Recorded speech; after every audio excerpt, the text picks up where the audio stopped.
When Jude initially contacted me, she asked us to provide a session. It was quite open, but about inclusion and difference. And so I had a good think about that, and I thought, what communities does everyone look different? Like Sesame Street and the Muppets and Fraggle Rock and things like that. And then I thought that we might, because it's sent to children, we might get some quite shy or non-verbal or partially verbal participants. So I wondered whether we could assist them to bring characters to life via like a second object rather than feeling like it was about themselves. So for me, it was very much about finding a theme that kind of recognised diversity and inclusion without it being too heavy a theme for children, but also something that I could divide so that Izzy would be able to lead the making and creating aspects of it, because that's kind of more of her interest, and I could find ways of dancing with the group. So for me, it was about finding ways to express emotion. So each week we've looked at, we were looking at what does happy look like when you're moving and what does a sad look like. So we were dancing with quite happy music and changing the weight of our actions to be unhappy. And then we were looking at what is friendly and what is shy and what is confident. We've also looked at what is excited, and then we've combined that being really friendly but being shy as well. So it was very much about making it accessible across ages, but also about finding a way to look at things that can be quite difficult for people with additional needs to communicate. So just embedded that within some really lovely, fun music. My focus was around the puppets, and there's different types of puppets, which I thought was interesting. Like some, the mouths can move, some they just have like a face that just smiles.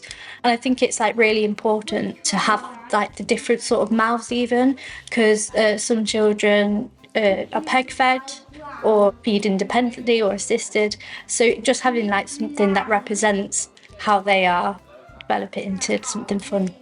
One of the things that came up quite early, and it was one of the participants who's visually impaired, and their family wanted the puppet's eyes to represent their eyes. Yeah. So it was important that the puppet looked like him, and that was a really nice challenge to find something that looked, and he did really well with that. So we put marbles in pots because their eyes move all the time. So it was nice to be able to make a toy that represented him. So it was really nice to be able to make that connection. The main thing we see, and we see this in everything that we do with children, is a very gradual increase in confidence. So not all the children have come every week for one reason or another, but we'll find that they become more confident with each visit with us, but also with each other. And I think that because we are very much a non-didactic project in that we never define what somebody should do. Everything's kind of a stimuli. The language we use as a CIC throughout all our activities really enables them to do what they're comfortable with and what's comfortable for their own body. So we would never say, your creature needs 2 arms, or you need to move this way. We would say, are you going to have arms? Would it like arms? What kind of eyes? What kind of mouth? What we're not ever doing is saying it needs to be this way. So lots of children that sometimes don't engage because they don't respond well to instruction do engage. So it's been really nice to see that and end up with lots of very different looking things and see their confidence grow. I don't live with Zach, so Zach is a former pupil of mine, so I just see him every Saturday morning at the moment. But when I go and pick him up to bring him here, he is so happy. You can just tell he's really looking forward to coming. And when I take him home and back into his house with his mum, I always go in with him. And he's always really, really excited when he sees mum and we tell her what we've been doing. So yeah, I think it's had a really good impact on him.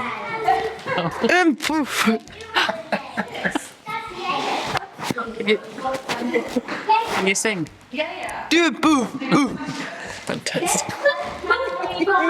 Good timing, Zach. Actually, he's focused really well in these sessions, and I'm amazed, actually, what he's achieved, to be able to sit down. Cutting, he's particularly enjoyed the cutting and sticking. Those are the bits he's enjoyed. I think he's been extremely focused doing them. He's needed encouragement, but I've been really impressed with his final result. I think these sort of projects are really important for a number of reasons, really. A lot of parents who've got children with special needs are really isolated. It's a really hard job having children with special needs. You spend a lot of time fighting to get the right education for your child. It's very hard to attend family events and things if you've got a child with high level special needs. So to be able to come somewhere like this where you're really well supported and there's other parents here in similar positions, I think it's vital for parents. It's been really nice to see the families kind of get into the play aspect of it. The parents have gone sort of out of parenting and much more into play, and I think that's something that you sometimes don't get to do as a parent. But there's been almost times where we've had to remind the parents that it's the child's puppet. I hope that because the parents can see the children in a different scenario where it's staffed for their abilities, that they can see that their child will engage, but that they'll all have to kind of come in from a different route. And when the staffing's right, the children participate. It's been really nice to see the family seeing the children engaging in different ways with different people. This was a 5-week funded project, and we both initially thought that's going to be too short for this group of families because the children that it's targeting take that long to find their kind of place in a group or in an activity. When we run other activities for certain children, we find that it's 4 or 5 weeks before they're like coming in the door, hanging up the coat. Oh, this is what we do on a Saturday morning.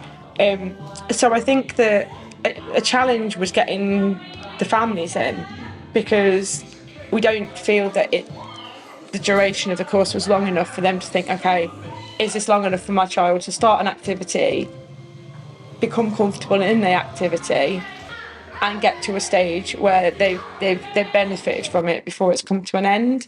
So I think that is a challenge that we need to try and work out. So when we do get these shorter periods of funding to do an activity like this, how do we make it not disruptive to the families? Because there's been a lot of discussion about, oh, should we have taken this somewhere else? But I think that when you take something somewhere else, it's quite difficult because that will be someone's comfortable space, but it still won't be someone else's. And as a very small team delivering, we know where the sharp objects are that we need for the crafting. We know what the doors sound like. You know, we can make sure the space is safe very easily and very quickly, and we're familiar with it, aren't we? There was a few like raised eyebrows, and I said, let's do puppets at the beginning, but I think it has worked. It's worked really well. I feel like you should at least introduce your puppet. I don't know its name. Well, it needs a name. I know. It's got the most amazing eyelashes. Definitely been to the lash clinic. Yeah.